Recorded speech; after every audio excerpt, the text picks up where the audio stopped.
안녕하세요. 배신의 장미입니다. 오늘의 사연 시작하겠습니다. 3년을 사귄 남자친구와 결혼 이야기를 오가던 어느 날이었습니다. 사실 우리는 3년 연애 동안 단 한 번의 이별을 겪었는데요. 그 이유는 다름 아닌 그의 엄마 때문이었어요. 남자친구의 엄마는 저를 마음에 들어 하지 않았습니다. 그 이유가 뭐였냐고요? 첫째, 제가 남자친구보다 2살이 많았다는 점. 그리고 둘째, 그의 엄마가 점집을 굉장히 많이 다니는 분이었거든요. 당신 아들의 짝은 3살 어린 여자다.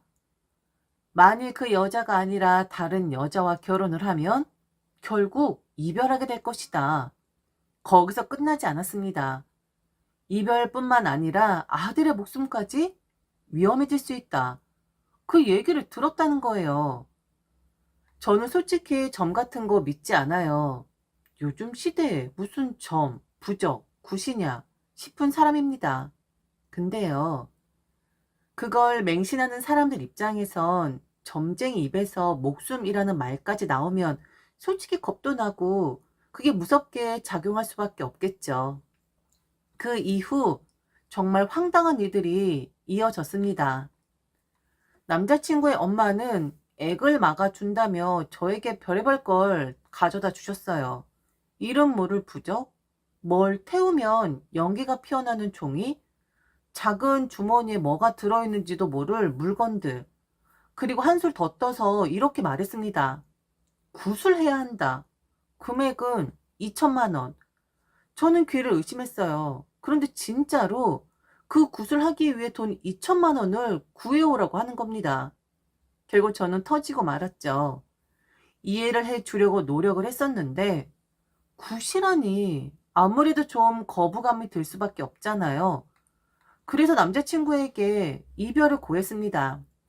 네 엄마 때문에 나는 너랑 못 만나겠다.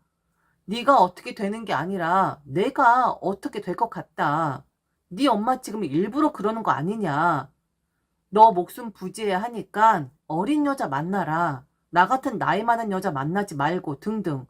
그렇게 헤어졌는데 계속해서 남자친구는 저를 찾아왔고 그리고 아, 또 자기 엄마가 다른 점괘를 받아왔다면서 엄청 유명하고 예약하고 싶어도 할 수가 없는 그런 곳에 가서 만나고 왔는데 저랑 남자친구의 합이 그렇게 좋다라는 소리를 들었다라는 겁니다. 자신이 엄마가 저에게 사과를 하고 싶어 한다고 그 점집에서 꼭 저를 붙잡아야 한다고 뭔가 큰 게 생길 것 같다고 이렇게 말을 했다고 뭐 그놈의 점괘 참 손바닥 뒤집듯이 잘도 뒤집혀지는구나 싶었죠. 받아주기가 좀 그렇긴 하더라고요. 또 다른 일이 벌어질까 봐. 그리고 구태야 하니 2천을 가지고 오라는 남친 엄마의 말이 계속 떠오를 것 같아서 그냥 마음 받아주지 말아야지 했었는데 결국 너무 불쌍하게 구니까 그리고 제가 사랑했던 건 맞으니까 그렇게 남자친구로 다시 받아주게 되었습니다. 그리고 결혼 이야기가 오갈 때쯤 저희는 잠시 저희 결혼 진행을 멈춰야만 했어요. 이유는 바로 저희 집안 사정 때문이었죠.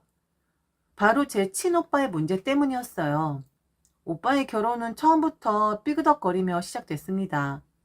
심지어 오빠는 부모님과 거의 절연하다시피 하면서 지금의 새 언니를 아내로 맞이했죠.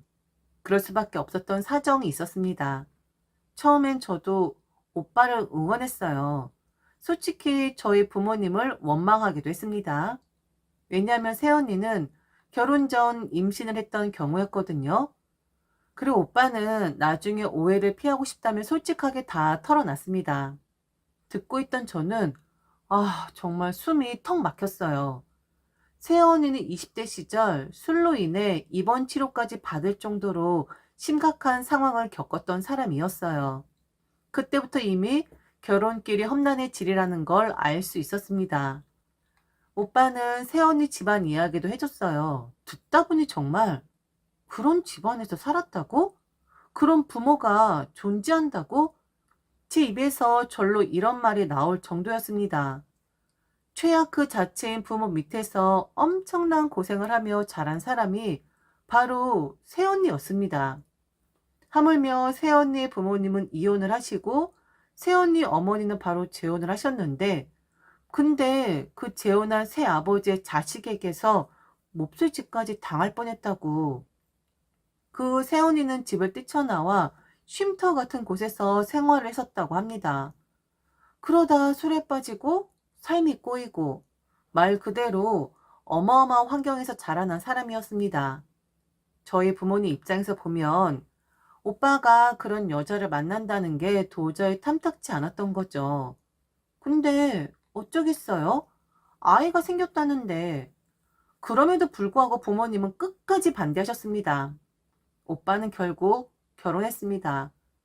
그리고 제가 남자친구와 결혼 이야기를 오가던 바로 그 즈음 엄청난 일이 벌어져 버린 겁니다. 엄마가 그러는 겁니다. 그럴 줄 알았다고. 그리고 다 오빠 탓이라고. 처음부터 좀 잘 알아보고 했어야지. 부모가 아니라고 하는데도 그렇게 지가 결정해서 부모도 나 몰라라 하고 결혼하더니 이제 와서 어떻게 할 거냐고 한탄하듯 말했어요. 그 말이 귀에 들어오긴 했지만 상황은 이미 돌이킬 수 없는 곳까지 와 있었습니다. 알고 보니 제 조카가 아니었던 거예요.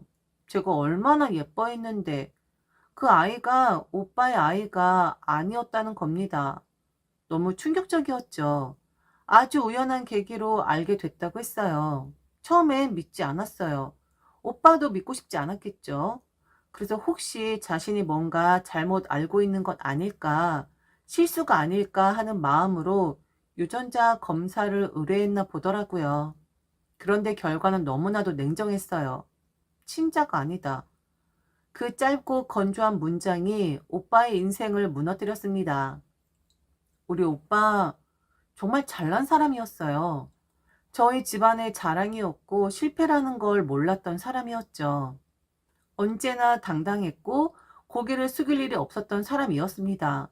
그런데 그런 오빠가 부모님 앞에서 꺽꺽대며 울더라고요. 어깨가 들썩이고 숨이 막히는 듯 우는 그 모습에 엄마와 아빠도 할 말을 잃은 듯 조용히 서 있기만 했습니다. 결국 저는 제 결혼 이야기를 멈출 수밖에 없었습니다. 결혼 준비는 잠깐 멈추고 오빠 일을 예의주시하며 상황이 어떻게 흘러가는지를 봐야만 했어요. 웃고 떠들며 웨딩드레스를 입어볼 분위기가 아니었거든요. 가족 전체가 충격과 혼란 속에 빠져 있었고 저 역시 그 소용돌이 한가운데 서 있는 기분이었습니다.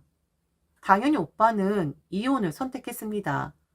더는 함께할 수 없다는 걸 오빠도 우리 가족도 잘 알고 있었어요.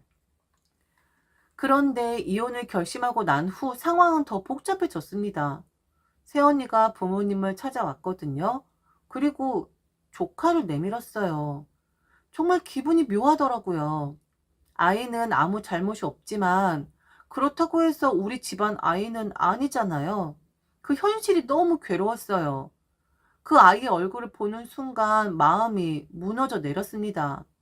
분명히 예뻐했던 아이인데 이젠 한 발짝 물러서야 한다는 사실이 너무 잔인했죠.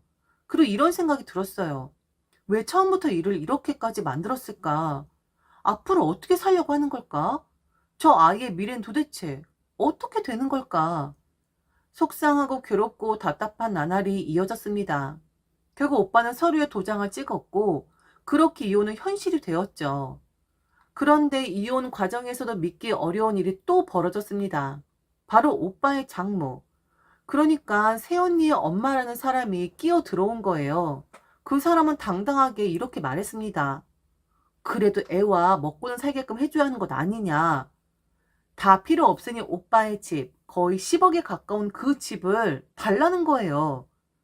낳은 정만 있냐? 키운 정이라는 게 엄청 무서운 건데 아이를 위해서 그 정도는 해줄 수 있는 거 아니냐. 나랑 내 딸이 힘 합쳐 잘 키울 테니 제발 환경을 바꾸지 말아달라. 그 말을 들었을 때 참 어이가 없었습니다. 당당하다 못해 뻔뻔한 요구였죠.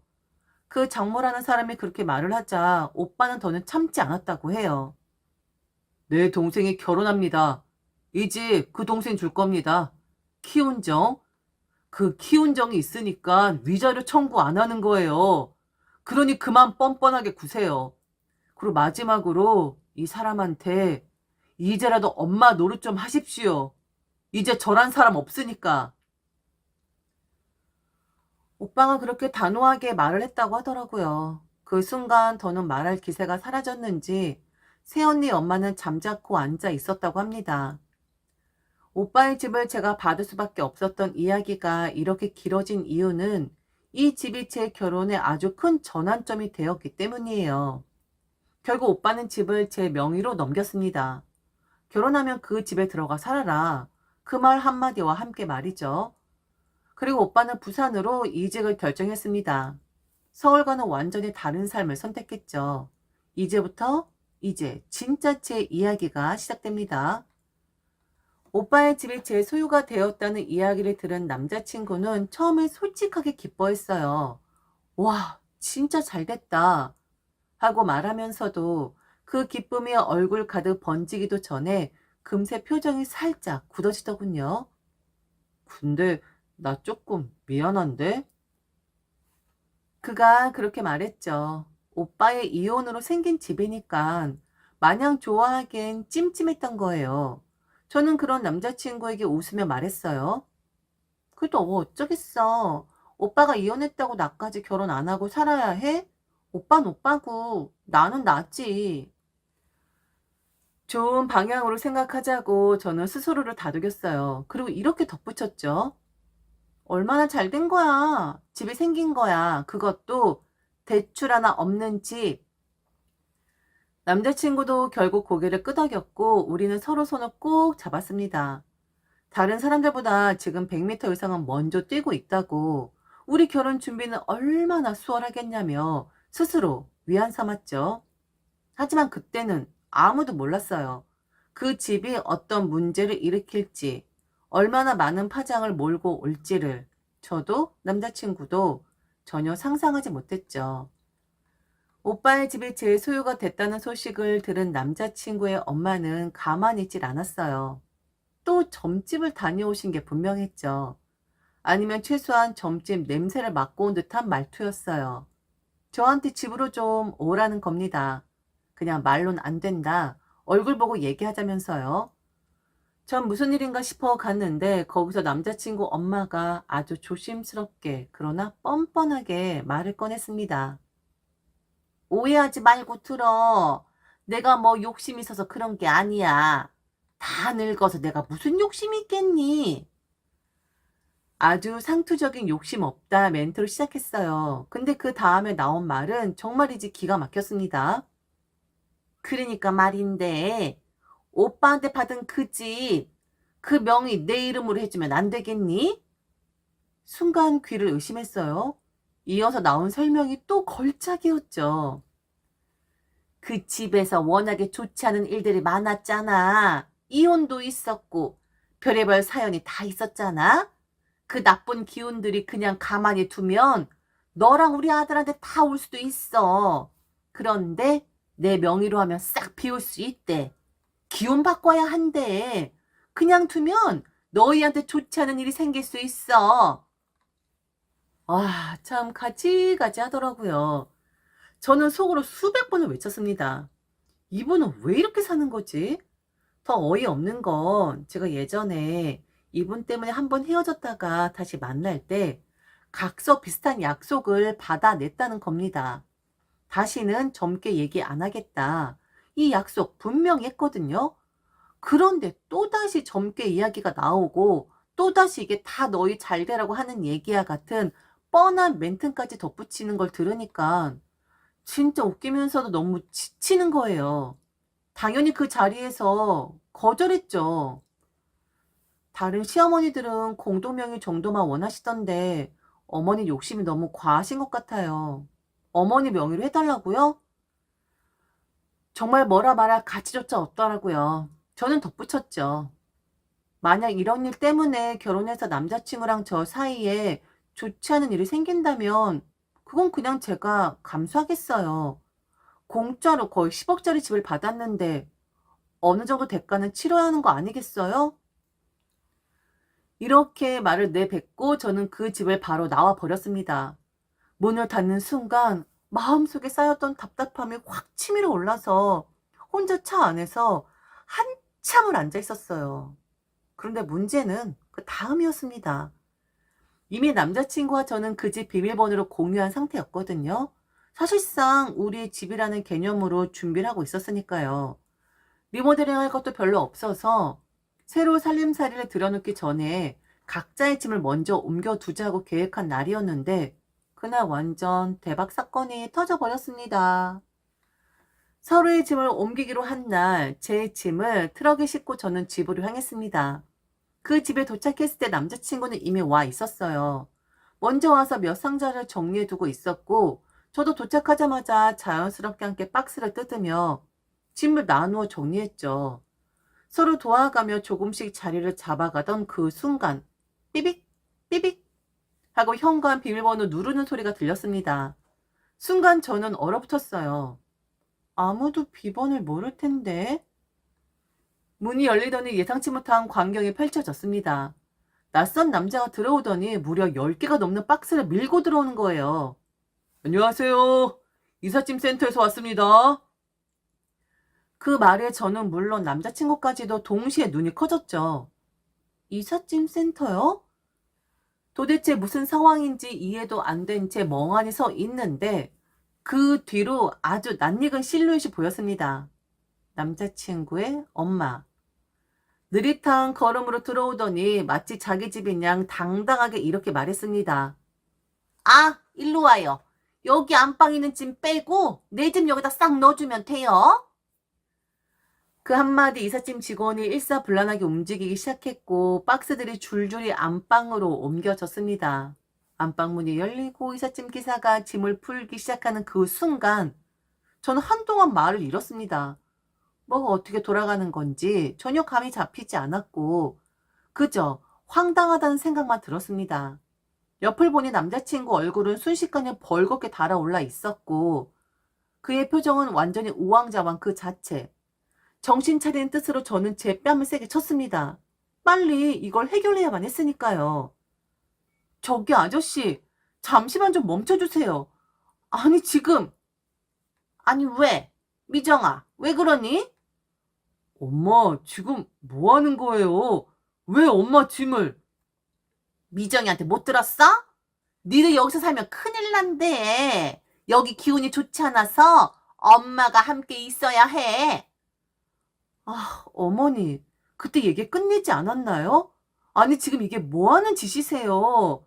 지금 저희랑 같이 살겠다, 뭐 이건가요? 맞아. 내가 안방 차지한 뒤 내 기운으로 눌러버리면 된다고 하더라. 얘, 그렇게까지 놀랄 필요 없어. 너무 놀라니까 내가 좀 서운하네. 뭐라고요? 서운하다고요? 뭐가요? 아니, 너 결혼하면 나랑 같이 살 생각 없었냐? 나 모실 생각 없었어? 아우, 얘, 당연히 합가 정도는 생각해두고 있었어야지. 그게 싫으면 이 집 명의 나한테 넘기든지. 참 기가 막히더라고요. 남자친구는 아무 말도 못하고 있었고 아니 안 하고 있었고 이렇게 하다가는 그냥 안방 차지하고 눌러 앉을 것 같더라고요. 그만하세요. 그냥 결혼 안 할래요. 야, 네 짐 빼. 아니 도대체 왜 이렇게 사람을 괴롭히는 거야? 너 지금 아무 말도 못하는데 너 혹시 네 엄마랑 짠 거니? 지금 이게 말이 된다고 생각을 해? 엄마 정말 이러지 마. 미정이 화났잖아. 아 미정아 미안해. 내가 엄마 내보낼게. 그러니까 미정아 화내지 마. 어? 그 순간 풀어졌던 짐들이 조금씩 움직이기 시작했어요. 그 이삿짐을 정리하던 분이 다시 짐을 싸기 시작을 하는 겁니다. 남자친구의 엄마는 그걸 보면서 지금 왜 다시 짐을 싸냐고 뭐 하는 거냐고 물으니 그분이 그러더라고요. 뭐 아줌마 지금 쫑단 것 같은데요? 아이고 아들 가진 엄마라고 지금 쪼대라고 싶은 것 같은데 아줌마 나도 딸 키우는 아빠인데 이러는 거 아닙니다. 그럼 말 들어보니 이 집 저 아가씨 것 같은데 아이고, 양심 없다. 양심 없어. 내가 돈 안 받을 테니까 이거 짐 싸서 아줌마 집에 다시 가져다 놓을게요. 참, 내 아들같이 게 뭐 그리 유세라고. 이 아줌마 참 답 없네. 어? 그리고 너 아들, 너는 왜 아무 말도 안 하고 있어? 어이구, 사내 새끼가. 다들 당황해하고 있는 사이에 남자친구는 그 이삿짐 센터분의 말을 듣고는 갑자기 이러더라고요. 자기 엄마 얼른 집에 데려다 놓고, 그리고 만일 엄마가 뜻을 굽히지 않으면 절연하겠다고, 엄마 얼른 집에 데려다 놓고 올 테니 기분 좀 풀고 있으라고 하더라고요. 아, 그때 그냥 폭발을 해버린 것 같아요. 그놈 그날 지근지근 밟아줬습니다. 다시 제게 찾아오지 못하게끔 당신은 얼굴 보고 싶지 않다고 그냥 닥친 대로 던져버렸어요. 그놈한테. 결국 이삿짐 센터의 도움으로 그놈 짐, 그놈 엄마의 짐 다 뺐고, 그리고 그 비용은 제가 드렸습니다. 굳이 받지 않겠다고 하시는 거 제 아빠 같아서 드리는 것이니 받아달라고, 그리고 감사하다고 말씀드렸네요. 결국 제 결혼도 그리고 연애도 다 끝이 나 버렸습니다. 저는 현재 그 집에서 혼자 살고 있어요. 그 이후 남자친구는 또다시 저를 회유하려고 했지만, 만일 다시 한 번만 연락을 하면 그땐 너를 잠깐 밟은 걸로 안 끝난다. 그땐 공권력이 동원될 것이다. 라고 말을 했죠. 그리고 다 정리가 되고 나서 그놈의 엄마라는 사람이 흘리듯 이야기했던 게 기억이 나더라고요. 저랑 잘 되면 뭔가 큰 게 생긴다라는 그 말. 결국엔 비싼 아파트 생기는 거였었는데, 그냥 잠자코 있었으면 무탈하게 넘어가는 거였었는데, 그런 아나무인 같은 행동하니까 사라져 버리지. 그냥 다 잊고 열심히 살려고요. 오늘 이 글을 보내고 난 뒤 내 기억에서 그놈과 그놈 엄마의 기억을 없애버리기, 그렇게 하고 싶네요. 지금까지 들어줘서 진심으로 감사합니다. 이상 배신의 장미였습니다.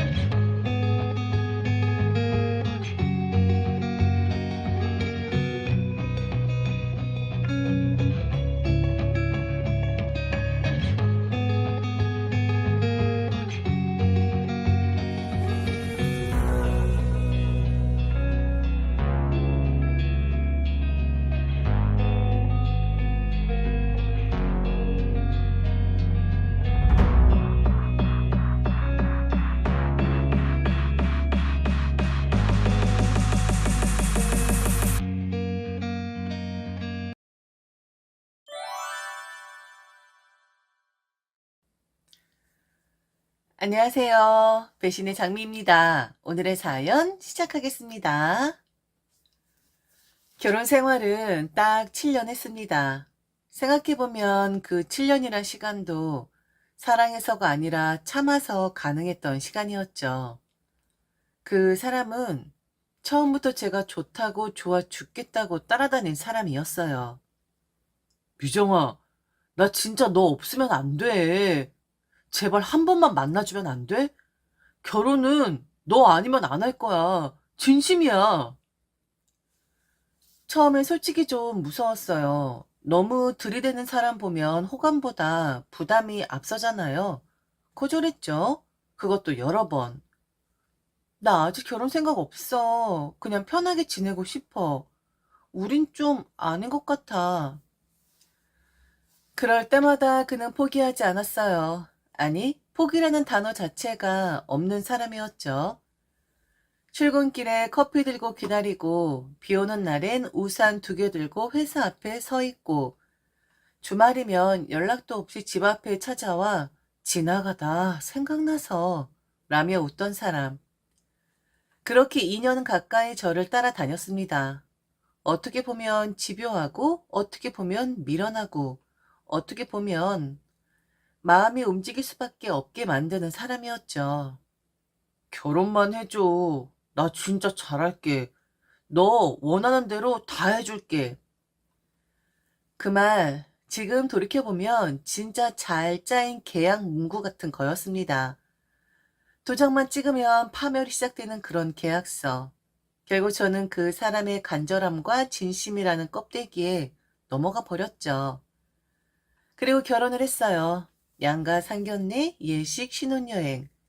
그 모든 게 끝나고 신혼집에 둘이 마주 앉았을 때 그 사람의 눈빛이 이상하게 차가워졌다는 걸 저는 처음으로 느꼈습니다. 이상하다 싶었죠. 결혼 전엔 그렇게 저를 보며 꿀이 떨어지던 사람이었는데, 하지만 진짜 충격은 결혼 3개월 차에 터졌어요. 그날 제가 조심스럽게 말했어요. 요즘 왜 이렇게 무뚝뚝해졌어? 결혼하고 나니까 사람이 너무 달라졌네? 그랬더니 그 사람이 아주 태연하게 그리고 무섭도록 담담하게 말했어요.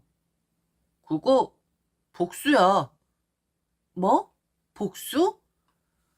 너, 나 몇 년을 밀어냈잖아. 그거 진짜 죽을 만큼 서운했어. 내가 어떤 마음으로 견뎠는 줄 알아? 지금은 결혼했으니까 이제 네가 좀 견뎌봐. 그 말이 떨어지는 순간 숨이 턱 막혔어요. 뭐? 복수라고?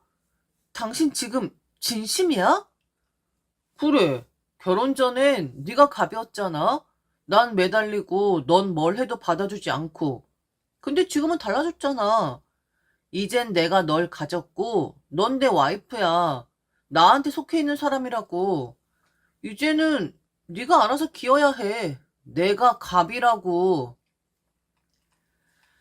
남편은 저를 사랑했던 것이 아니었습니다. 그저 갖고 싶었던 거고 손에 넣은 뒤에는 무너뜨리고 싶었던 존재였던 거예요.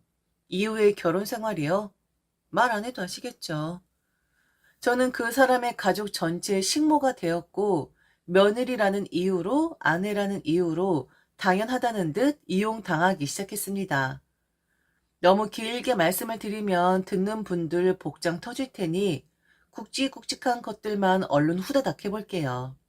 저 불안은 바로 다들 아시듯 시어머니와의 사이에서 일어나게 되었답니다. 물론 남편은 제 편을 들어주지 않았고 방관을 하고 방치를 했었더랬죠. 바로 신혼집과 관련된 불화였는데 신혼집은 처음부터 시댁과 꽤 먼 곳에 구했어요. 저희가 일부러 그랬다기보단 남편이 원했거든요. 우리 둘만의 공간, 진짜 딱 우리만을 위한 집을 만들자. 결혼 전 내게 그토록 잘했던 사람이 이런 말을 하면 솔직히 귀가 솔깃해지잖아요. 그렇게 신혼집은 서울 외곽 조용하고 새로 생긴 단지였고 무엇보다 시댁에서는 꽤 거리가 있는 동네였어요. 당시 저는 솔직히 너무 감사했어요. 남편이 진심으로 우리 둘만의 시작을 소중히 여기는구나. 정말 나를 생각해서 이런 선택을 했구나 하고 말이에요. 근데 그 평화는 오래가지 않았습니다. 결혼 후 한 달쯤 지났을 무렵부터 남편의 휴대폰이 자주 울렸어요. 그 너머로 들려오는 건 익숙한 목소리. 아들, 주말인데 또 안 올 거야? 그 집 너무 멀어. 엄마가 아들 얼굴 보기도 힘들잖아. 엄마 막 짜증나라고 하네? 결혼했다고 더 이상 엄마 아들 안 하는 거야? 처음엔 그냥, 서운하실 수도 있지 하고 넘겼어요. 그런데 말이 점점 진화하더라고요. 어느 날은 남편이 웃으면서 그러더군요. 엄마가 그러는데 네가 나 애간장 녹이다가 이제는 엄마 애간장도 녹이는 거냐고 묻더라. 어? 그게 무슨 소리야? 내가 너를 위해서 이곳에 집을 구한 거잖아? 엄만 그걸 다 아니까 너로 인해 엄마까지 피해를 본다 이거지. 내 얼굴을 자주 볼 수 없으니까. 엄마 입에 가시가 돋는데. 하하하. 아, 그 말을 들었을 때 이게 장난이 아닌 걸 저는 직감했어요. 그리고 그 직감은 얼마 지나지 않아 현실이 되었죠. 시어머니께서 우리 신혼집 근처로 이사를 오셨거든요. 불쑥? 여기 신축 빌라가 많잖아. 공기도 좋고 마트도 가깝고 아무래도 나이 먹을수록 조용한 데가 좋잖니? 근데 공교롭게도 우리 아들 사는 동네네. 아이고 참네. 얘 시어머니 노릇한다고 생각하지 말아라. 난 정말 이 동네가 좋아서 온 거니까. 공교롭다니, 공교롭기는커녕 저희 집 단지에서 걸어서 5분 거리, 택배 올 때 드는 시간보다 짧은 거리였어요. 간섭 안 하겠다, 그냥 나는 나대로 살겠다 했지만 설마 그렇게 했겠어요? 사실상 반합가 생활이 시작된 거였습니다. 처음엔 주말에 한번 오시던 게 금세 평일 저녁에도 들르시고 아침에 반찬 들고 오신다며 배를 누르고 심지어 주말에 저희 둘이 잠든 늦은 시간에도 불 꺼져 있길래 걱정돼서 하며 전화하시고 그중 제일 소름 돋았던 날은 제가 외출했다 집에 돌아와 현관문을 열었는데 부엌에서 시어머니가 반찬통을 정리하고 계셨던 날. 어머, 왔니? 지난번에 보니까 냉장고에 반찬이 너무 어지럽게 되어 있어서 잠깐만 정리 좀 하고 있었어. 아, 네. 잠깐만 정리하러 오신 분이 왜 제 앞치마를 입고 계시기까지 하는 걸까요? 그 순간 저는 깨달았어요. 합가라는 말을 굳이 안 해도 이미 들어와 살고 있는 거나 마찬가지라는 걸요. 불편했죠. 너무도. 말로 다 표현할 수 없을 만큼 질식할 정도로 불편했어요. 하지만 저만 그런 건 아니잖아요. 그리고 처음엔 누구나 서로 조심하잖아요.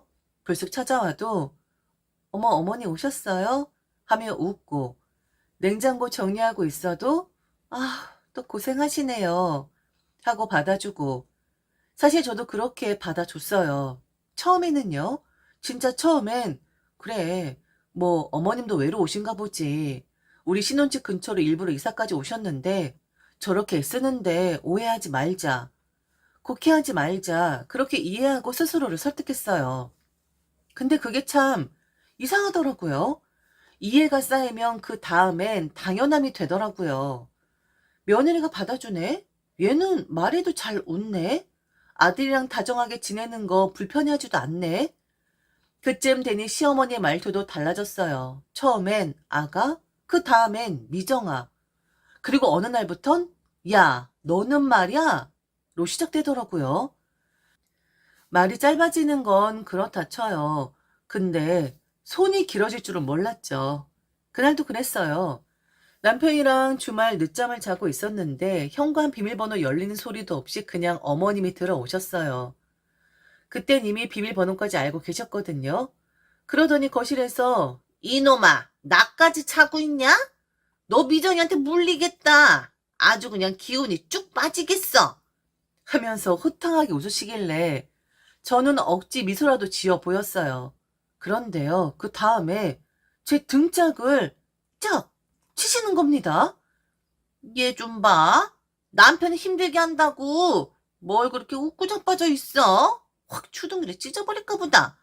우리 아들 괴롭히지 말아라. 귀한 아들이야. 알겠냐? 제가 흠칫 놀라하니 아이고, 내가 기분이 순간 훅 하고 올라와서 그랬다. 정색은 또 왜 해? 가족끼리 이 정도도 못해?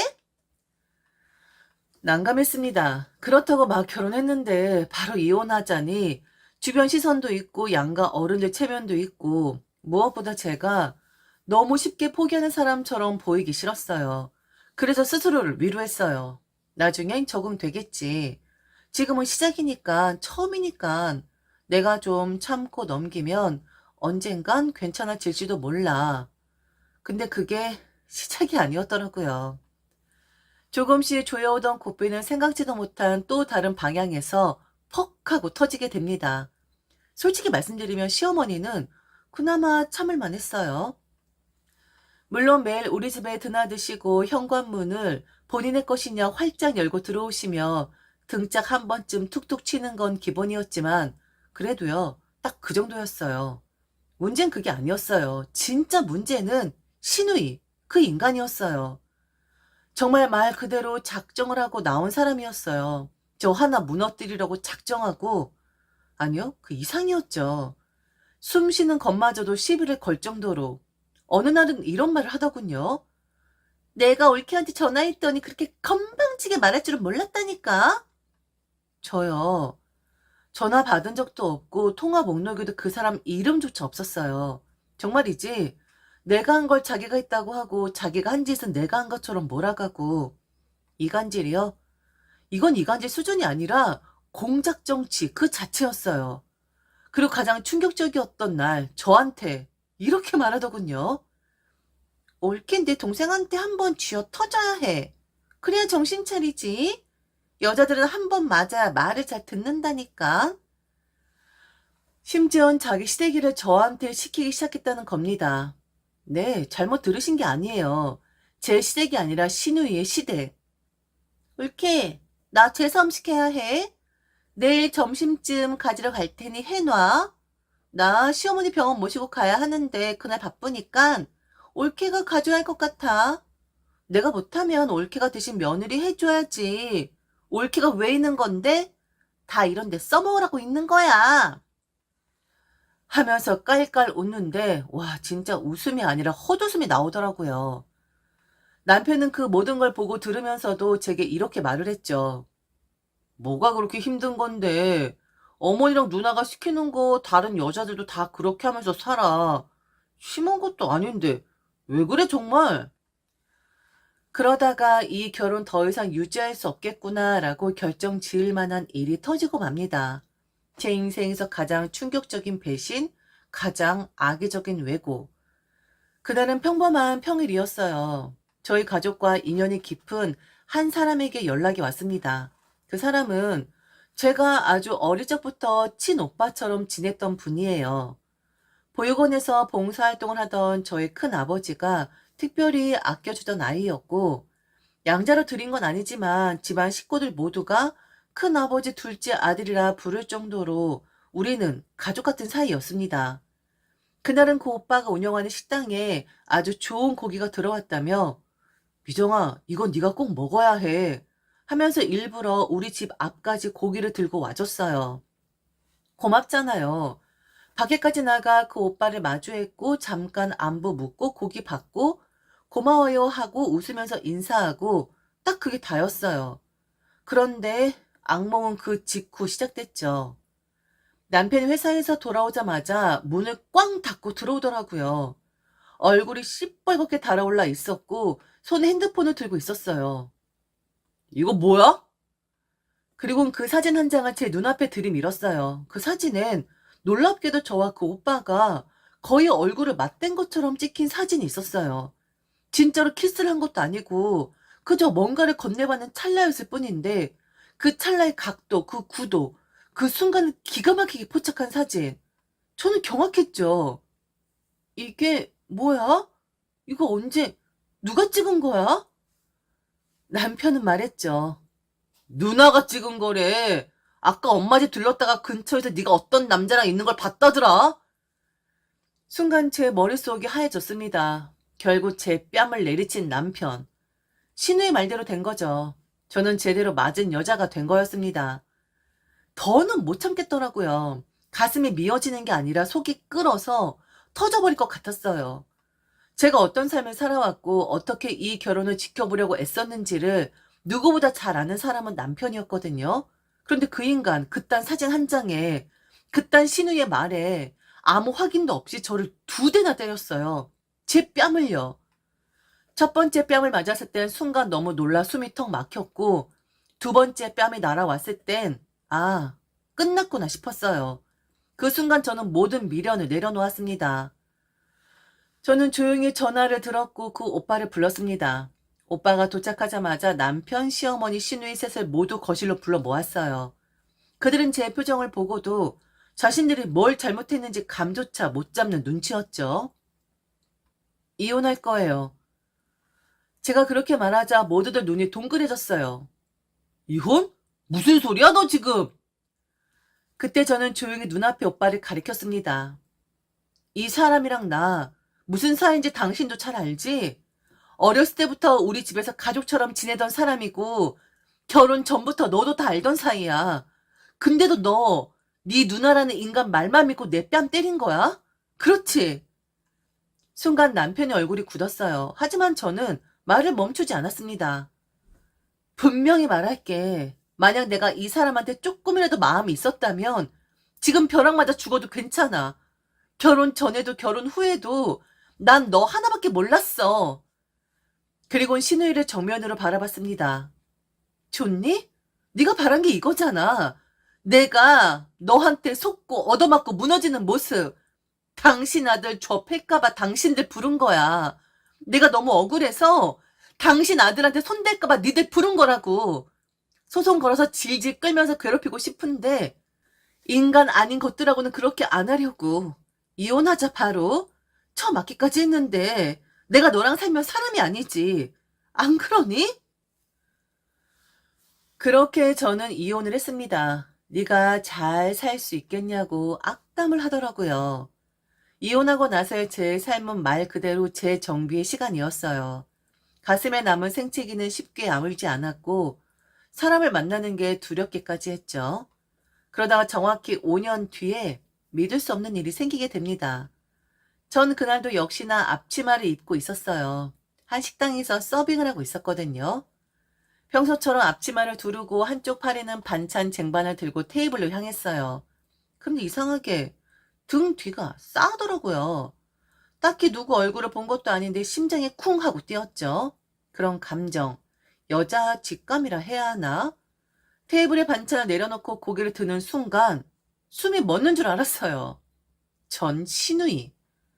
변한 게 하나도 없었어요. 오히려 더 뻔뻔해지고 더 교활해 보였달까요? 저를 보자마자 눈이 휘둥그레지더니 입꼬리 씩 올리며 그 익숙한 비웃음을 날렸죠. 어머, 이게 누구야? 잘난 척은 혼자 다 하던 우리 올케아냐? 그녀는 비아냥으로 가득 찬 눈빛으로 테이블을 두드리며 말했어요. 아이고, 그렇게 잘났다고 이혼하고 나가더니 결국 서빙이야? 겨우 이거야? 큰 소리 뻥뻥 치더니 별거 없네. 그 옆엔 그녀의 친구들이 둘러앉아 있었고 그녀는 일부러 제게 들으라는 듯 더 큰 소리로 친구들에게 떠들기 시작했어요. 얘들아, 너네 저 이제 기억나? 내 동생은 살 때는 잘난 척 쩔었거든? 근데 지금 봐. 앞치마 두르고 쩔쩔매는 거 보니까 꼴값도 정도껏 이어야지. 아, 세상에. 세상에 이렇게 세상이 좁아. 진짜 사람은 겉모습만 보면 안 되는 거야? 아우, 불쌍해라. 옳게. 어떻게? 내가 팁 좀 줘? 이따 나갈 때 팁 챙겨줄 테니까 싹싹하게 서빙해봐. 그녀는 친구들과 함께 소리를 지르며 웃기 시작했죠. 그리고 그때였습니다. 한 남자가 조용히 그녀들 테이블 앞에 섰어요. 그가 가볍게 인사하듯 고개를 숙이더니 느긋하게 말했습니다. 팁은 제가 드려야 할 것 같은데요.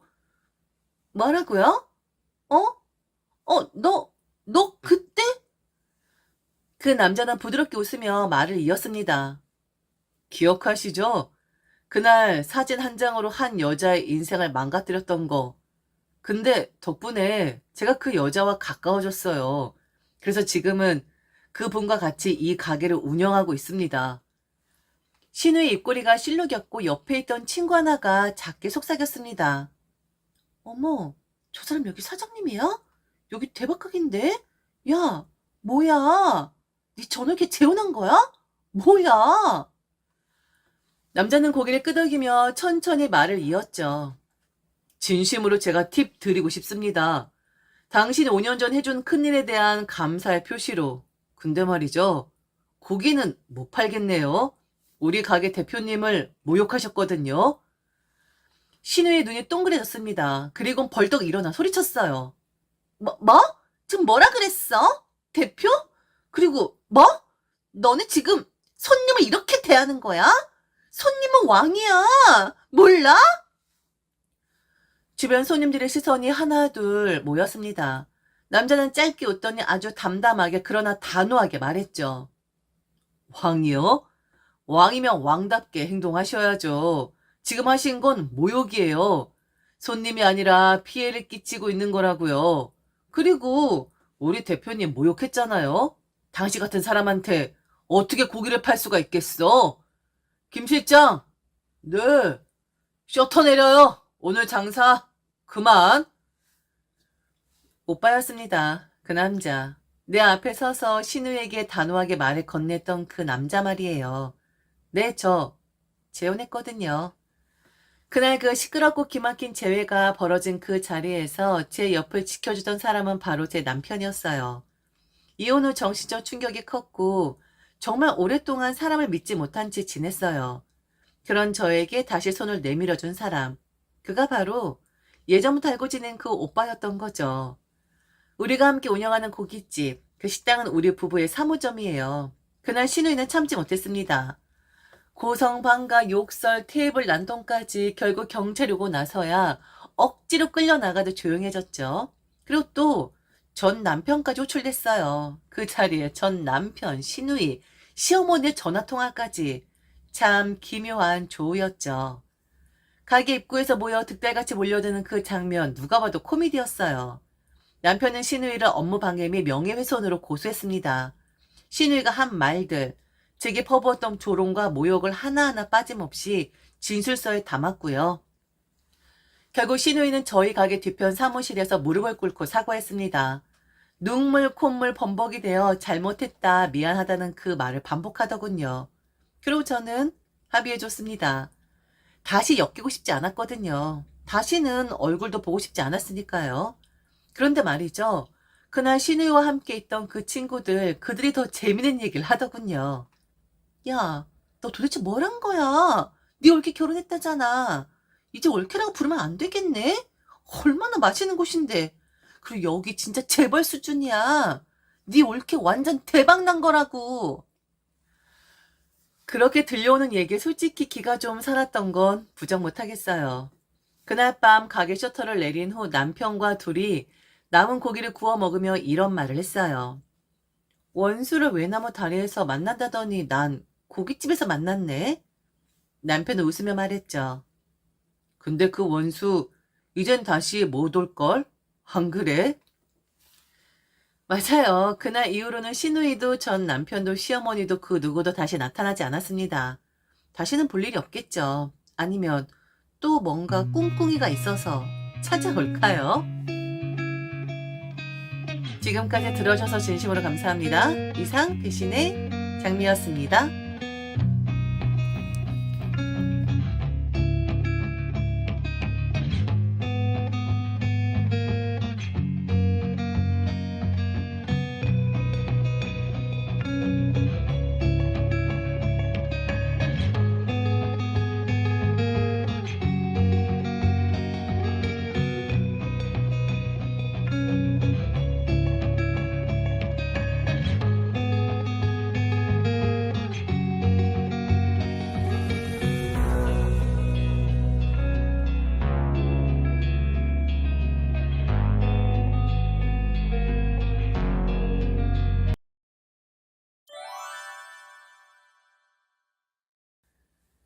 안녕하세요. 배신의 장미입니다. 오늘의 사연 시작하겠습니다.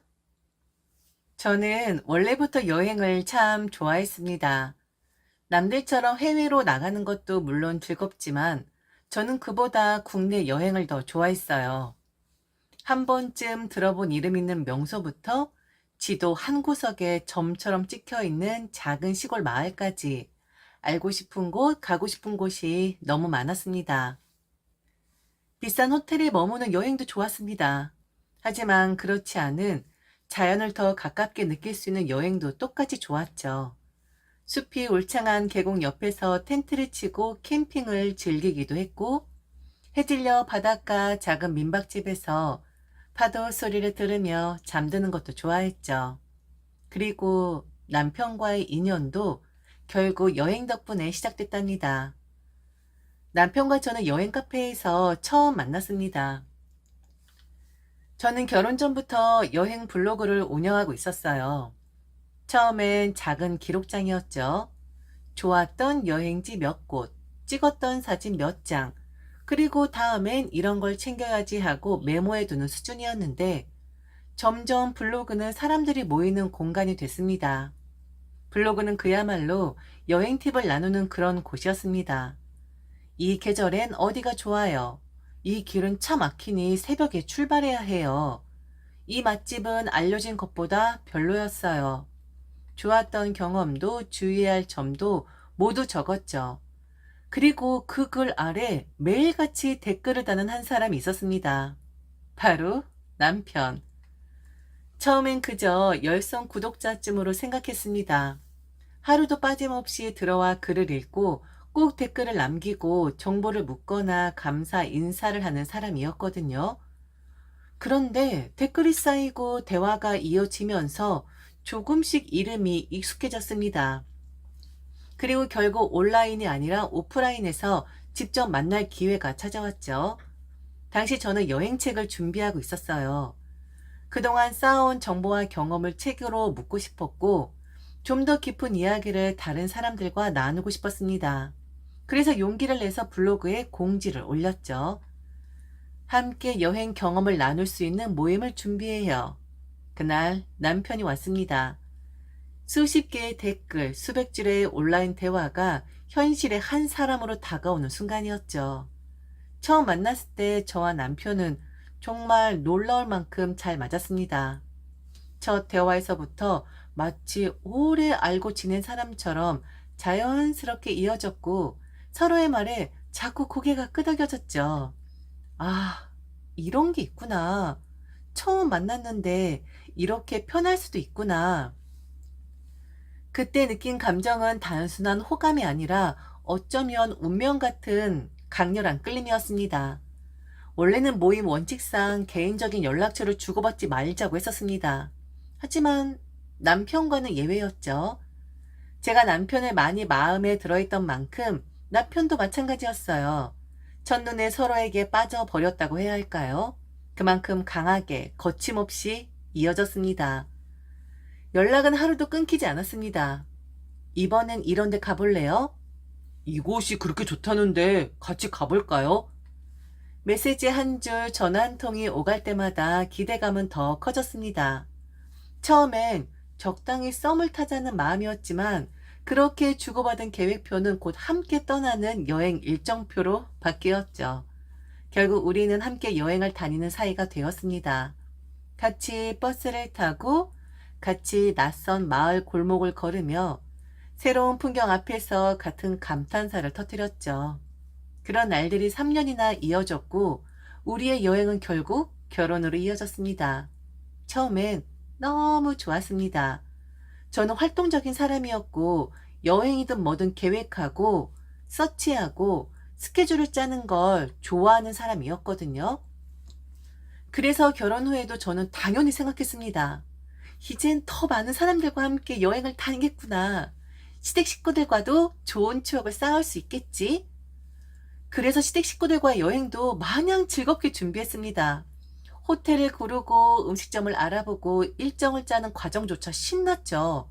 하지만 그 즐거움은 딱 처음뿐이었습니다. 참 신기했습니다. 같은 여행인데, 그리고 나름 여행에 관련해서는 전문가나 다름없는 사람인데 시댁 식구들과 가면 좋은 소리보다 볼멘 소리, 불평, 불만이 더 많았습니다. 그들은 마치 일부러 꼬투리를 잡는 듯한 태도를 보였거든요. 처음엔 그저 피곤해서 그런가, 날씨가 안 좋아서 그런가 하고 넘겼습니다. 하지만 여행을 거듭할수록 깨달았습니다. 시댁과의 여행은 그 누구에게도 추천하지 말아야 한다는 것을. 처음으로 시댁 식구들과 함께 여행을 갔던 날 구성은 딱 이랬죠. 시부모님, 시누이 부부, 그리고 우리 부부. 저는 이 여행을 위해 정말 꼼꼼히 준비했어요. 스케줄을 짜기 전 설문조사까지 했습니다. 호텔이 좋으세요? 펜션이 좋으세요? 어디 가보고 싶으신 곳 있어요? 답변을 정리해 보니 호텔보다는 펜션 쪽이 더 우세했습니다. 그래서 저는 그에 맞춰 여행지를 고심했죠. 마침 당시에 아주 크게 야시장 축제가 열리는 곳이 있었어요. 보기만 해도 재미있어 보이고 다들 좋아할 만한 프로그램이 많았습니다. 저는 그곳을 여행지로 선택했죠. 그리고 시댁 식구들에게도 모든 정보를 다 공유했습니다. 이런 축제가 있는데 어머님도 좋아하신다고 하셨어요. 야시장도 구경하고 맛있는 것도 먹고 와요. 결국 투표까지 거친 후 결정된 여행지였습니다. 분명 다들 좋다고 고개를 끄덕였던 곳이었습니다. 그런데 출발하자마자 차 안의 공기가 미묘하게 바뀌기 시작했습니다. 내려가는 도중 시어머니 첫마디가 터져 나왔습니다. 아니, 왜 이렇게 먼 곳으로 청했니? 아우, 허리 아파 죽겠네. 그냥 가까운 곳으로 가면 되지. 뭐하러 기름 낭비하면서 이렇게 멀리 가? 그리고 우리 아들 운전하느라 피곤하겠네. 아, 엄마 왜 그래요? 피곤하긴 뭐가 피곤해요? 그리고 엄마도 여기를 원한다고 하지 않았어요? 며느리가 설레발 떨면서 좋아하니까 그냥 그렇다고 한 거지. 아휴, 피곤해. 너무 피곤해. 아, 어머니, 이따가 제가 운전할 거고요. 아, 그러셨군요. 전 어머니도 좋아하시는 줄 알았어요. 아휴, 됐다. 뭐 나 하나 희생하면 되지 뭐. 분명히 좋다고 하셨던 분이었습니다. 오히려 누구보다 먼저 흥미를 보였고 야시장 가면 먹을 게 많겠다라며 은근히 기대하셨던 분이었습니다. 하지만 차가 길을 달리는 동안 그 좋다던 마음은 온데간데 없이 사라졌고 꼬투리 잡기 모드로 바뀌어 있었습니다. 그리고 진짜 진상 같은 여정이 시작됐습니다. 가는 도중 들른 휴게소만 몇 개였는지 셀 수 없을 정도였습니다. 허리가 아프다. 발이 아프다. 다리 좀 펴야겠다. 이 말이 나오면 차는 또 휴게소에 멈춰야 했습니다. 하지만 절정은 따로 있었죠. 달리는 도중 시어머니가 갑자기 소변이 급하다고 하셨습니다. 고속도로 한가운데라 당연히 차를 세울 만한 곳이 없었죠. 그런데도 시어머니는 끙끙거리며 계속 말했습니다. 나 지금 소변이 급해. 급하다니까. 결국 뒷좌석에서 그냥 소변을 보셨습니다. 시원하게. 내가 이렇게 고생을 한다. 너무 멀리 가자고 해서 차에서 소변까지 보게 됐네. 너무 고생시킨다 정말. 여행은 이제 막 시작이었는데 저는 이미 마음속으로 깊은 한숨을 100번은 쉰 기분이었습니다. 도착하고 나서가 진짜 시작이었습니다. 먼저 시어머니가 차 안에서 소변을 보신 사건, 그 여파가 여행 내내 이어졌습니다. 우선 결국 전문 업체에 세척을 맡겼습니다. 남편이 도착하자마자 소독 스프레이를 뿌리고 물티슈로 닦고 비닐 깔고 할 수 있는 건 다 해봤지만 냄새는 사라지지 않았어요. 그리고 웃긴 건 여행 기간 동안 시부모님은 단 한 번도 저희 차를 타지 않았습니다. 말은 좋게 하셨죠. 저희 부부 편하라고. 어른들이 타면 불편하지 않냐고. 결국 시부모님은 시누이 부부 차를 타셨었죠. 속은 뻔했습니다. 냄새나서 그런 거잖아요. 그걸 모를 줄 알아? 차는 차대로 기분이 묘하게 상했고 여행은 여행대로 이미 피로가 쌓이기 시작했습니다. 그리고 펜션에서도 그냥 넘어가면 시어머니가 아니죠. 펜션에 들어서자마자 시어머니의 눈은 방으로 향했습니다. 그리고 첫마디, 방이 너무 좁다. 바로 이어서 소리가 난다. 방을 바꿔줘라. 거기서 끝이 아니었습니다. 펜션 전체가 마음에 안 드신 눈치였습니다. 여기 이상한 냄새 난다. 결국 펜션 주인까지 불러야 하나 고민될 정도로 상황은 꼬여갔죠. 그러면서 제게 나는 깔끔한 사람이니 남이 쓰던 변기는 안 쓴다며 제게 화장실 청소를 시키는 겁니다. 비누칠해서 싹싹 닦으라고. 전 닦았습니다. 소변 소리까지 들은 마당에 이거 하나 못하겠어요? 얼른 해드리고 더 이상 말 안 나오게 하자. 그 생각하느라 후다닥 청소를 해버렸습니다. 그런데 사람 참 2번 예민하면 변기 바꾸라고 하겠네. 남차에서 소변 보신 분이 하실 만한 말은 아닌 듯한데. 그럼 여기서 끝이냐고요? 아니죠. 그 이유는 진짜 진상 투어의 정점이었습니다. 가는 곳마다, 먹는 곳마다 이건 마음에 안 들어. 여긴 너무 비싸다. 이 돈 주고 왜 이걸 해? 왜 이걸 사? 왜 이걸 먹어? 불평, 푸념이 쉴 새 없이 흘러나왔습니다. 기가 쏙 빠진다는 말이 이런 걸 두고 하는 말이겠죠? 결국 예정보다 일찍 올라오자는 결론이 났습니다. 돌아오는 길도 별반 다르지 않았습니다. 휴게소, 또 휴게소, 그리고 또 휴게소. 쉬지 않고 차를 세워야 했죠. 그래도 하나 다행인 건 신우이 부부 차에서는 소변 안 보셨나 보더라고요. 다시는 여행을 가면 안 되겠다. 첫 시댁 여행을 마치고 돌아오는 길 저는 마음속으로 이렇게 다짐했습니다. 더는 이런 고생을 반복하지 않으리라고. 다음부터 여행이라 하면 남편과 둘만 가야겠다고. 놀랍게도 남편도 같은 생각을 하고 있더군요. 세차를 맡기며 생돈을 날린 남편이 저에게 먼저 말했습니다. 앞으로 여행은 우리 둘만 가자.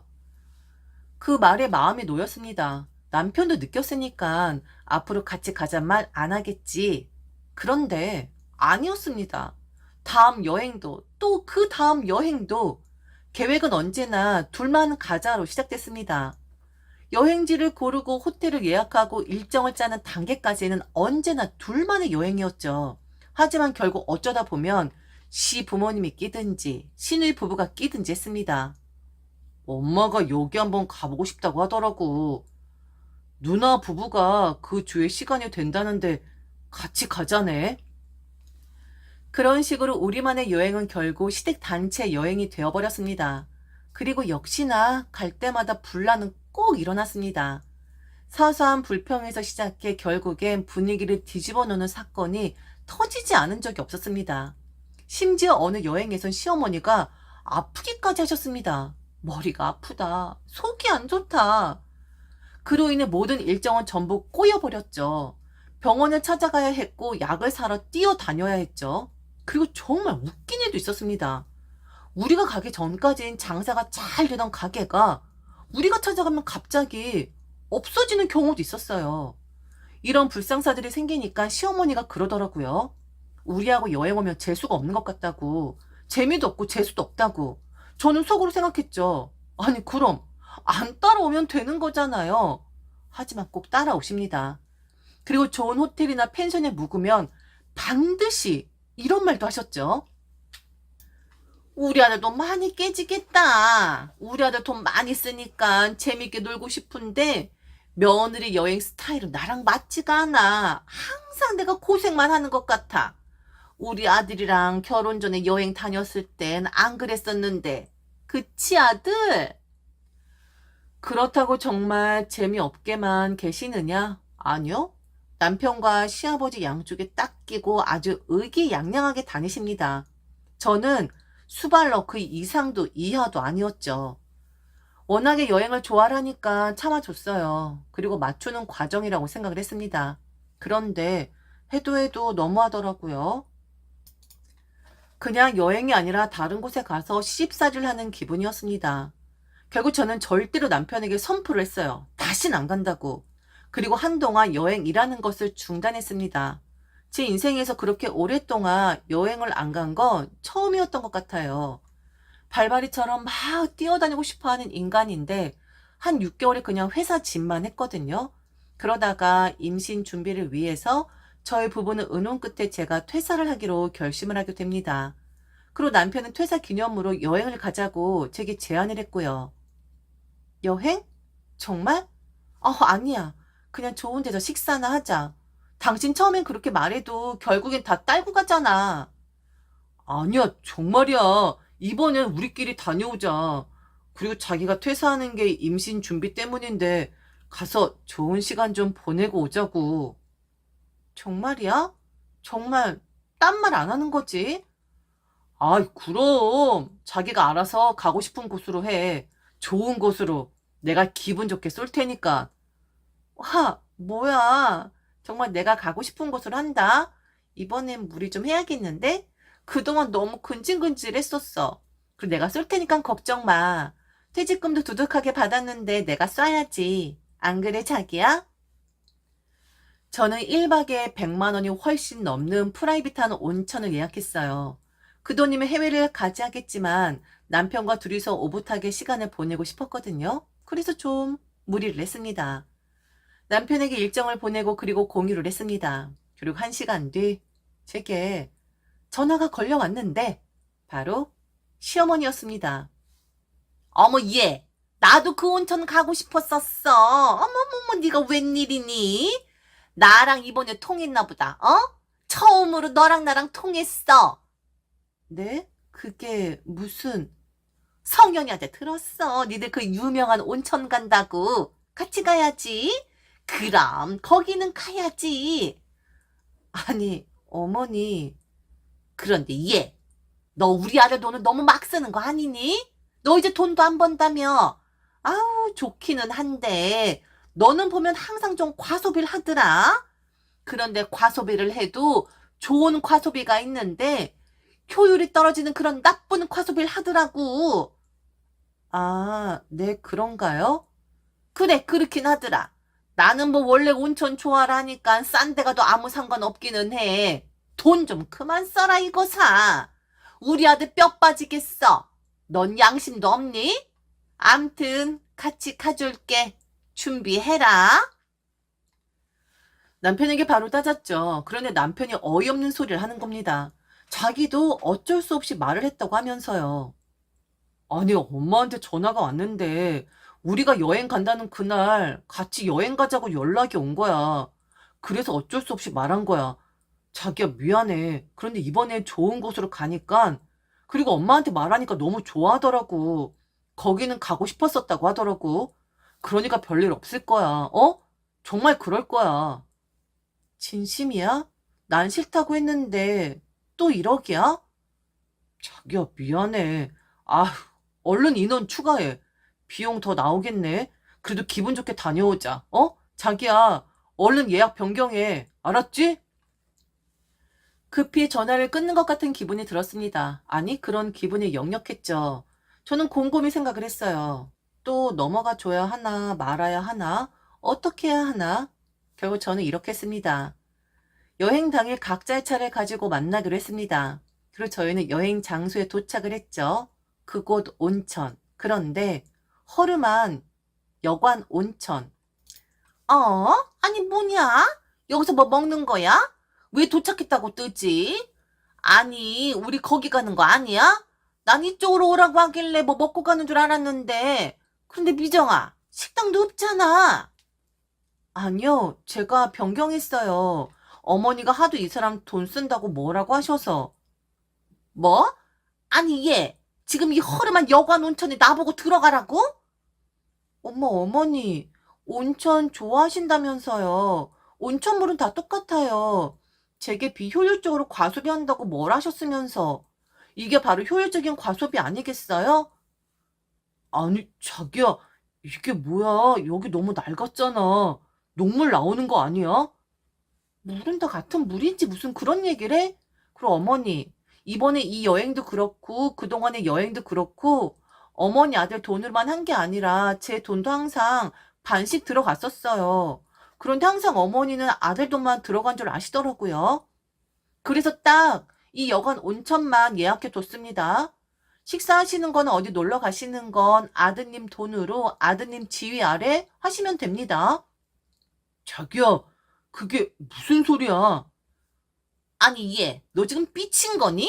치질하게? 삐치기는요. 저도 오랜만에 저희 부모님하고 좋은 시간 보내려고 하거든요. 저희 부모님은 지금 그 온천에 와 계세요. 그 비싼 온천. 뭐? 아니, 뭐라고? 사람들은 그렇게 좋은 곳으로 보내고 우린 이렇게 낡은 곳에 오게 하고? 너 지금 미쳤니? 미치기는요. 언제 마음에 한번 들어 하신 적 있으세요? 뭐 해드려도 불평, 불만. 저희와 여행 오면 재수없다고 하셨었는데 생각해보니까 제가 문제였더라고요. 저만 빠지면 재수 있는 여행이 될 테니 아버님과 아드님 끼고 만족할 만한 여행하시길 바랄게요. 저만 없으면 어머니 불평 안 하실 거잖아요. 자기야, 왜 그래? 왜 그래? 뭐가 왜 그래? 너야말로 왜 그래? 내가 그동안 어떻게 했는지 다 알면서 또 이렇게 해? 언제 한번 좋은 소리 들은 적 있었어? 난 엄마 아빠한테 갈 거야. 우리 엄마 아빠는 다 만족하거든? 한 번도 불평불만 한 적 없다고. 너 이 새끼야. 와서 화장실 청소해볼래? 우리 엄마도 그랬거든? 너도 화장실 청소하고 우리 엄마도 너한테 소변 보는 소리 들려주고 싶다고. 어디 한번 들어볼래? 잡지 마. 난 갈 거니까. 아버님, 죄송합니다. 저 이만 가볼게요. 결국 저는 친정 부모님이 계시는 온천으로 갔습니다. 그리고 저녁 무렵 남편이 온천으로 찾아왔습니다. 현관 앞에 서 있는 남편은 얼굴이 바람에 씻긴 듯 후줄근하고 초라해 보였습니다. 그는 문을 열자마자 미안하다는 말을 반복했죠. 시아버지에게 엄청 혼났다고 하더라고요. 그동안 며느리가 얼마나 마음고생이 많았으면 그렇게 쌩글쌩글 웃던 애가 이런 행동을 하겠냐? 괜한 이상한 것에 꽂혀서 아들 거리다 보면 결국 아들 이혼시키는 거야. 당신도 좀 그만해. 역시 시어머니도 혼이 나셨다고 하더라고요. 죄송합니다. 정말 죄송합니다. 미정의 입장을 생각 못하고 제 입장만 생각했어요. 정말 죄송합니다. 저기 장모님, 제가 지금 화장실 청소하겠습니다. 그 말을 듣고 있던 엄마는 팔짱을 끼고 남편을 똑바로 바라보며 말했습니다. 김서방, 안타깝게도 여기는 화장실이 깨끗하더라고. 그리고 난 그렇게 예민하지가 않거든. 그럼 자네는 이 넓은 거실 바닥 한번 닦아보겠나? 결국 남편은 그날 거실 바닥을 닦았습니다. 물 걸레질을 하며 땀을 뻘뻘 흘리는 그의 모습은 마치 속죄의식 같기도 하고 조금은 우스꽝스럽기도 했습니다. 그리고 늦은 밤 남편은 다시 시부모님이 계시는 곳으로 넘어갔습니다. 각자 여행을 한 뒤 저는 부모님의 차를 타고 집으로 돌아왔죠. 그런데 남편이 먼저 도착해 있더군요. 커다란 글씨로 앞으로는 절대로 아내의 말만 듣는 남편이 되겠다. 맹세한다. 저는 그 종이를 보고 한참 동안 웃음이 나면서도 가슴이 조금 뭉클했습니다. 솔직히 말하면 그때 하마터면 정말 이혼할 뻔했습니다. 하지만 그 고비를 넘겼죠. 그리고 지금 우리 아이는 3살입니다. 전 얼마 전 재취업을 했어요. 시어머니와의 관계는 그냥 그렇습니다. 딱히 좋지도 딱히 나쁘지도 않은 그냥 거리를 지켜야 하는 사이. 하지만 확실한 게 하나 있다면 남편은 이제 제 편입니다. 더불어 시아버지도요. 그리고 그들이 완벽하게 제 편이 되어주니 며느리도 할만하다라는 생각이 들기는 합니다. 잘 살겠습니다. 슬기롭게. 그리고 재미나게. 호호. 지금까지 들어줘서 진심으로 감사합니다. 이상 배신의 장미였습니다.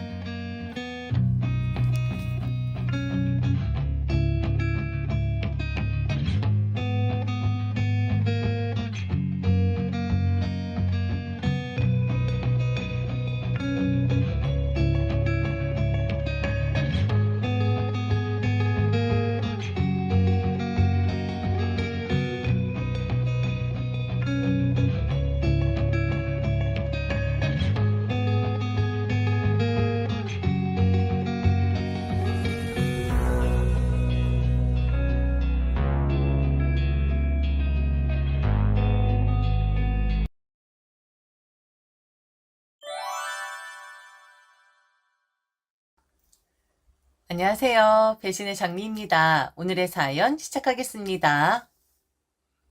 남의 딸에겐 박하게 하고 자기 딸에게만 후하게 굴었던 시어머니에 대해 이야기를 해볼까 합니다. 저는 결혼하면서 저희 친정집에서 40평대의 집을 받았습니다. 단 조건이 있긴 했었어요. 바로 여동생 대학 졸업 때까지 데리고 있어야 한다는 조건이었는데요. 남편은 분명 불편하긴 했었겠지만 말 그대로 40평대 아파트가 생기는데 그따위 불편함이 대수였겠습니까? 처제랑 사는 거 정상적이진 않았지만 남편은 그 조건 받아들였고 결혼 후 저희는 40평대 아파트에서 결혼 생활을 시작합니다. 여동생은 막바지 학기에 취업이 되는 바람에 생각했던 것보다 좀 더 일찍 저희 집에서 나가긴 했는데 3년 동안 진짜 하루도 빠지지 않고 시어머니에게 잔소리를 들었어야만 했습니다. 우리 아들 같은 애 없다. 아무리 큰 아파트라고 해도 어느 누가 처제를 데리고 살겠니? 그 불편함 얼마나 크겠어. 더군다나 우리 아들만 불편하겠니? 우리도 너무 불편하다. 아들 집 갈 때마다 사돈처녀가 있는지 없는지 항상 확인해야 하고 김치 하나를 가져다 주려고 해도 눈치를 봐야 하고 큰 걸 받긴 했는데 감수해야 할 것들이 너무 많아. 너무 불편하다고. 어머니, 그럼 이 집에서 저희 나갈까요? 조건을 받아들인 사람은 바로 그 사람이에요. 저희 부모님이 제게 독단적으로 말씀하신 게 아니라 그 의도 있는 상태에서 조건을 내거신 거라고요. 그럼 어머니, 이건 확실하게 알아두셔야 하는 거 아닐까요? 여긴 아들 집이 아니라 저희 집입니다. 저와 어머니, 아들의 집이요. 하여튼 한마디도 치질 않아. 내가 너처럼 시댁에 와서 날아다니는 애는 처음 봤다. 첫째 보면 뭐 느껴지는 거 없니? 며느리가 한결같아야 하는데 하나는 너무 조용하고 하나는 너무 나대고. 아이고, 아이고, 항상 본전도 못 찾지 내가. 3년 내내 저 말을 들었어야 했습니다. 그리고 큰 집이다 보니 저희 집에서 명절을 지내고 싶은데 여동생의 일정이 어떨지 모르니 그것도 쉽지 않다면서 불평을 하셨던 분이었죠. 그리고 공부가 바빠 본가에 잘 가지 않는 여동생을 비난하기도 하셨었고요. 벌써부터 밖으로 돌면 어떻게 하냐고, 학교 다니는 주중에는 집에 있어도 되지만 주말에 적어도 본가에 가야 하는 거 아니냐고, 애가 눈치가 없다고, 요즘 젊은 애들 지들만 편하면 장땡이라고 하던데 딱 제 여동생이 그런 스타일인 듯 하다고. 하도 그런 소리를 들으니까 처음엔 화가 났었고 대꾸를 했었는데 제 입만 아프더라고요. 시어머니는 습관적으로 제게 잽을 날려오시는 분이었고 제가 대꾸를 하고 뭐라 말을 하며 물러나는 것 같은 모양새를 취하지만 결국엔 다른 사람을 붙잡고 제 욕을 늘어놓았었으니까요. 그 대상자는 바로 저희 형님이었습니다. 저는 형님과 성격이 완전 정반대입니다. 동서지간이라는 어려움도 있었지만 성격적으로 너무 다르다 보니 편안해지는데 매우 힘들었었는데 그 형님을 붙잡고 시어머니는 제 욕을 하시곤 했었죠. 말을 어디에 옮기는 사람은 아니었지만 처음엔 좀 오해를 하긴 했었어요. 저를 봐도 말도 안 하고 제가 말을 하기 전엔 절대로 제게 먼저 말을 걸지 않길래 아, 어머니가 나를 나쁜 년으로 만들어 놓아서 형님도 나를 그렇게 생각을 하는구나 싶었었죠. 그래서 다가가려는 마음을 일찌감치 접은 것도 사실입니다. 그럼 우리 형님에 대해 좀 이야기를 드리겠습니다. 저희 형님은 정말 그냥 고분고분한 사람입니다. 저는 대꾸라도 하지. 저희 형님 같은 경우엔 시어머니가 더 말도 안 되는 것으로 괴롭히는 데에도 그냥 아무런 대꾸를 하지 않는 그런 사람이죠. 이런 경우에도 말이죠. 비가 오는 날이었습니다. 그리고 그날은 다 같이 식당에서 저녁을 먹는 날이었었고요. 시부모님, 시누이, 그리고 저희 부부, 형님 부부 이렇게 각자 식당에 도착을 했는데 저희 부부와 형님 부부는 이미 식당에 도착을 해서 기다리고 있었고 잠시 뒤에 시부모님이 들어오셨는데 시어머니가 들어오시자마자 형님에게 이러시는 겁니다. 비 온다고 했었니? 그럼 미리 말을 해줬어야지. 지하 주차장 없어서 비 맞았잖아. 너는 일찍 들어와서 비 오는 거 알았으면 우산 갖고 나와 있어야 한 거 아니니? 이게 뭐니? 네 아버님도 그렇고 나도 그렇고 네 시누이도 그렇고 몽땅 다 비 맞았잖아. 나와서 우릴 맞았어야지. 비 오는 것도 형님 탓이었고 자기들이 우산을 챙기지 않은 것도 형님 탓이었고 그래서 비를 맞은 것도 형님 탓이 되더라고요. 어떤 시어머니 유형인 줄 다들 아시겠죠? 이런 분인데도 형님은 단 한마디 하시질 않더라고요. 저는 저까지 무시를 당하는 것 같아서 기분이 덩달아 나빴는데 정작 당사자인 형님은 입을 꾹 다물고 계셨는데 그 모습이 좀 한심해 보이기까지 했었습니다. 그런데 나중에 알게 되었죠. 형님은 기회를 노리고 있었다라는 것을요. 그럼 대략적인 인물들 이야기는 한 듯하니 본격적으로 사연 속으로 들어가 보겠습니다. 결혼한 지 6년 차가 되었을 때 생긴 일이었습니다. 이 이야기 중심에 저희 시누이가 있는데요. 시누이는 참 답이 없는 사람이에요. 무슨 생각으로 사는 건지 종잡을 수 없는 사람인데 이 사람 이야기를 하면 제 얼굴이 다 밝아질 정도입니다. 나이가 어린 것도 아니고 그렇다고 사회생활을 안 한 사람도 아닌데 왜 그런 행동을 하는 건지 모르겠지만 결론적으로 사람이 나이를 허투루 먹은 게 아닌가 싶습니다. 오픈 카톡이라고 다들 아시나요? 저는 한 번도 들어가 본 적은 없는데 그게 뭐 여러 가지 제목의 방이 있다고 하더군요. 일종의 소개팅 앱처럼 운영이 되는 듯한데 신유이는 그 오픈 카톡을 매우 즐겨하는 사람이었어요. 그러다가 그 카톡방에서 한 남자를 만나게 되는데 뭐 이런저런 방법으로 사람 사귀고 알아가는 건 각자의 결정이라고 생각을 합니다. 그런데 그곳에서 한 남자를 만났다라는 말을 듣긴 했는데 어느 날부터 집에 들어오질 않는다는 겁니다. 시어머니에게 들었는데 시어머니는 그걸 또 반겨하는 눈치였었고요. 그 남자가 좋은가 보다. 남자가 대단한 사람이라고 하던데 애가 집에 들어오지 않는다는 건 지금 그 남자랑 산다는 말 아니겠니? 이번에 결혼을 하는 건가? 아이고, 이번엔 좀 잘 돼서 치워버렸으면 좋겠는데. 이렇게 말씀을 하시더라고요. 제가 봤을 땐 너무 이상한 일이었는데 말이죠. 그러면서 그 옛날 제 동생 이야기를 했던 게 기억이 나더라고요. 그렇게 본가 가는 것을 꺼려하는 건 애가 뭔가 있는 거라고. 혹시 남자와 뭐 있는 거 아니냐고. 애를 잘 살펴보라고. 그리 오해를 했었으면서 나이도 어린 사람 아니고 철이 없어야 하는 나이도 아닌데 남자 만나서 들어오지 않는 시누이를 칭찬을 하고 응원을 한다? 참 이게 자신의 딸을 사랑하는 시어머니 마음인지 모르겠지만 참 모순처럼 느껴지더라고요. 시누이는 가끔 주말에만 시부모님 집에 온다고 했습니다. 그리고 6개월 동안, 자그마치 6개월 동안 그 남자와 동거를 했고요. 거기까진 그래요. 시누이 일이고 시누이 인생이니 한심하지만 뭐라 말 안 하겠습니다. 시누이 부모가 허용을 한다고 하는데 제가 뭐라고 떠들어 대겠습니까? 그런데 문제가 생기게 되죠. 아, 시누이가 임신을 했다고 합니다. 그래서 결혼을 하겠다고 했대요. 그런데 알고 보니 시누이의 남편 될 사람이 아무것도 없는 사람이었고 하물며 백수라고 합니다. 지금 살고 있는 집 또한 월세였고요. 그동안 시누이가 버는 돈으로 월세와 생활비를 충당했었다고. 아, 한숨 나오는 일이었죠. 게다가 그런 이상한 남자 만나서 동거를 하더니 임신까지? 결혼까지 한다고?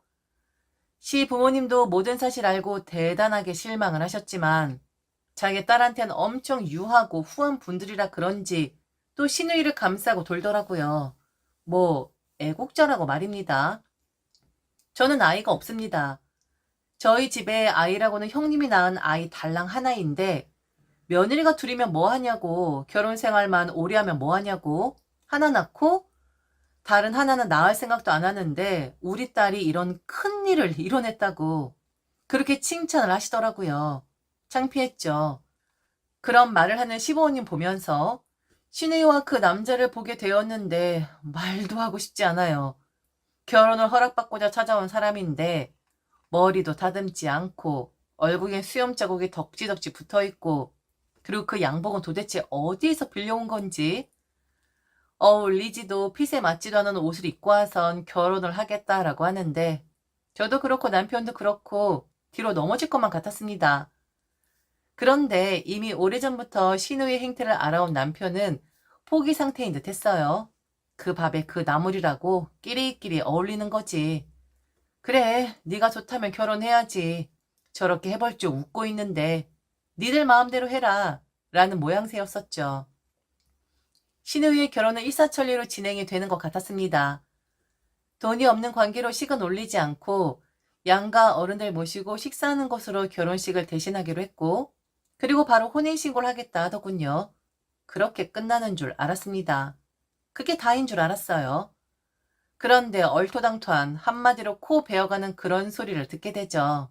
남편 말고 저만 시부모님 댁에 부르시길래 감이 좀 좋진 않았지만 그런 말을 듣게 될 줄은 정말 몰랐었습니다. 그런데 듣고만 말았죠. 그리고 그날 형님의 본 모습을 보게 되었고 결단을 지어버리게 되는데 집에 찾아가는 시누이와 그 시누이 남편이 있었고 시부모님 그리고 형님 부부가 함께 있었습니다. 들어가자마자 형님의 얼굴을 봤는데 표정이 정말 좋질 않더라고요. 한 소리 들었나 싶었는데 그게 맞았던 거죠. 시부모님이 제게 그러시더군요. 이미 결론을 지었다고. 가장 좋은 방법이 뭘지 생각을 해봤는데 가족이니 저와 남편이 어쩔 수 없이 희생을 좀 해야 할 것 같다고. 이걸 희생이라고 생각하지 말고 가족을 위하는 길이라고 생각을 하라고. 그렇게 저를 설득시키더니 말을 하셨죠. 아무래도 같이 살아야겠다. 우리 딸이랑 사위, 그리고 첫째 애들이랑 말이다. 네? 다 같이 모여 사신다고요? 어디서요? 왜요? 왜 그렇게 해야 하는 건데요? 애가 태어나는데 그 좁은 월세집에서 사는 건 아닌 듯해. 그렇다고 우리 집에 들어와 살면, 아휴, 네 시아버지나 내가 너무 불편할 것 같고, 여기서 다 모여 사는 건 너무 북적거리지 않겠니? 그들의 뜻은 이거였습니다. 지금 저희 부부가 살고 있는 40평대 아파트에 시부모님, 시누이 부부, 그리고 형님 부부 이렇게 모여 살겠다. 그리고 시부모님, 형님 부부 집 전세를 빼서 제게 돈을 줄 테니 그 돈으로 집을 하나 얻으라는 말이었죠. 네가 말하지 않았니? 그 집은 아들 집이 아니라 니들 부부 집이라고? 그런데 그게 어떻게 부부 집이니? 네 집이나 다름없지. 그래서 너만 불렀다. 그 집이 크니까 우리가 들어가서 삼아. 모두 다 데리고 들어가 살 예정이야. 어차피 조금 더 나이 들면 큰 며느리랑 살려고 했는데 이번에 기회가 좋잖아? 우리 딸도 데리고 살고 사이도 데리고 살고 큰 며느리 큰 아들 다 같이. 너는 빼주마. 너는 우리 평생 모시지 않아도 된단다. 대신에 그 집 말이야. 40평대니까 다 같이 들어가 살아도 될 것 같거든. 그거 우리한테 넘겨주고 니들은 우리가 주는 돈으로 좀 작은 걸로 집 얻도록 해라. 가족이니까 가족을 위하는 일이라고 생각을 하면 될 것 같아. 그래서 너 불렀다. 어우, 하마터면 입 밖으로 욕이 나올 뻔했습니다. 이게 왜 가족을 위하는 길인데? 나는 이 사람들을 진정 내 가족이라고 생각을 한 적이 없는데? 어머니, 아버님, 지금 하신 말씀 진심이세요? 저희 보고 집을 내놓으라고요? 그리고 돈을 줄 테니 집을 다시 얻으라고요? 저희가 왜요? 저희가 왜 그래야 하는 건데요? 그러자 시누이가 그러더군요. 집 내어주기 싫으면 언니가 우리와 함께 살던져. 그렇게 해도 돼요. 우리가 들어갈게요. 그래, 그렇게 해도 된다. 큰애가 모시고 살겠다 했는데 네가 집을 주지 않는다 하면 네가 우리랑 함께 살아도 돼. 그것도 하나의 방법이겠구나. 넌 이럴 줄 알았다. 한 번 정도는 거절을 해야 네 직성이 풀리지? 그런데 얘, 너는 네 형님 보면 정말 아무것도 느끼지 못하겠니? 쟤 봐라. 아무 말도 안 하고 그냥 시보님 지시에 따르는 거. 쟤는 너처럼 눈 말똥말똥 뜨면서 대꾸도 안 해. 그냥 알겠다고 고개를 끄덕인다고. 이래서 윗사람은 따라가지 못하는 거다. 아무리 네가 잘났다고 해도 절대로 큰애 마음처럼은 안 되는 거야. 그러자 갑자기 악 하는 소리가 들리는 겁니다. 형님이었어요. 우리 형님이 소리를 지른 겁니다. 그러더니 잠시 방에 들어가더라고요. 그리고 나선 앉아있는 시부모님 앞에 뭔가를 집어 던지는 겁니다. 저기요. 아, 이혼 서류예요. 나 더 이상 못 해먹겠어요. 이거 뭐 젠장? 뭐 하는 집구석인지?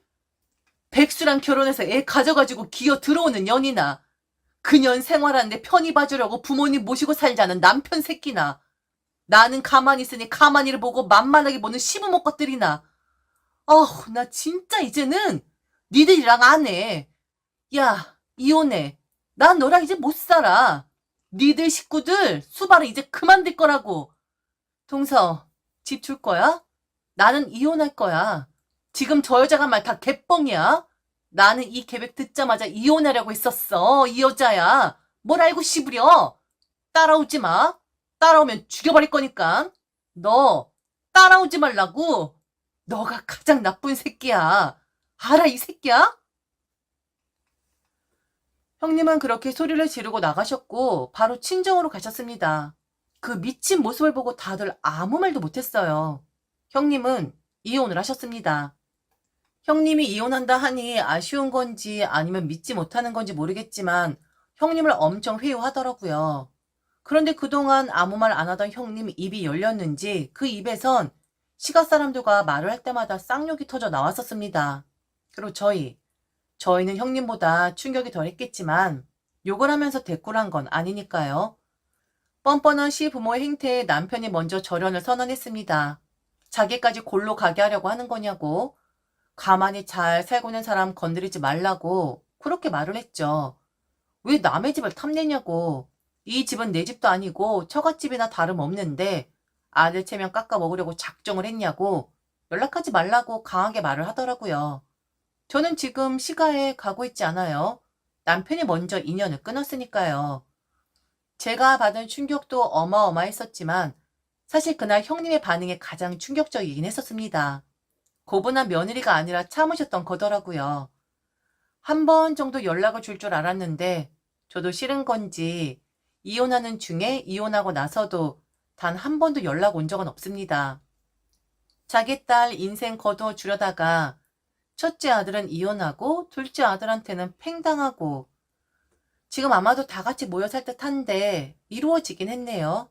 첫째 며느리가 빠지긴 했지만 하여튼 방심은 금물 언제 또 스물스물 기어 나올지 모르니 예의주시하고 있습니다. 그런데 제가 집을 빼앗기겠어요? 눈에 흙이 들어가도 그런 일은 없겠죠. 다만 그런 허무맹랑한 꿈을 꾼 그들이 웃길 뿐이네요. 그나저나 형님, 잘 사시죠? 언제 연락 한번 주세요. 저도 그 이상한 사람들하고 인연 끊었거든요. 지금까지 들어주셔서 진심으로 감사합니다. 이상 배신의 장미였습니다.